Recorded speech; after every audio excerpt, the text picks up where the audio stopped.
Good evening and thanks for tuning in. This is Tori Danis here to inform you of today's news. We'll start off the night with a devastating story out of Jacksonville this afternoon. At T2 Laboratories, a plant that manufactured chemicals for gasoline additives, a chemical reactor burst with the equivalent power of 1,400 pounds of TNT. 4 employees were killed, while there are 32 other employees and surrounding civilians injured. While the plant is destroyed, there is debris from the explosion up to a mile away and several other damaged buildings. We have Ethan Chadwick live at the scene of the accident for more details on just what happened in Jacksonville today. Thanks, Tori. I'm on scene here with an engineer from T2 Laboratories, Healy. Now, we've already reported that 4 employees from T2 Laboratories have been killed and 32 more were wounded from surrounding businesses. Healy, what can you tell us happened in your own words? Well, Ethan, today marks a tragic day here at T2 Laboratories. We believe the explosion resulted from a loss of sufficient cooling in the production of MCMT, perhaps due to a blockage in the water supply or a broken valve. A high pressure built up in the reactor which caused the reactor to explode. Do you believe the reaction was properly noted for hazards when you scaled up the process?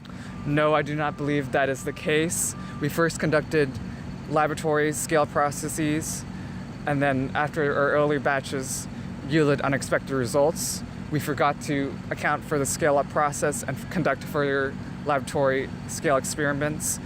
I'd like to sincerely apologize to everyone affected, and I'd like to take responsibility for all of this.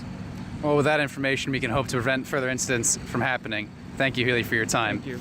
Now we go to Tori in the newsroom with a special interview from the Chemical Safety Board. Good night. Thank you, Ethan, and thank you, Helly. In addition to our report from a T2 engineer, we have Kaylin, a representative from the U.S. Chemical Safety Board, to tell us more about the investigation of the accident. From what you have found so far, how did this explosion happen, and how can this be prevented? Well, the root cause of the disaster has been determined to be that the T2 employees did not recognize the hazards associated with the reaction that was occurring. I think the best way to have prevented this would have been for T2 to do a little bit more research into both the chemistry and chemical engineering that went into their business. What research did the company conduct? So, initial testing for this reaction took place in a 1-liter reactor at a laboratory scale. When brought to the batch reactor, the employees were seeing multiple reactions that had very high temperature increases.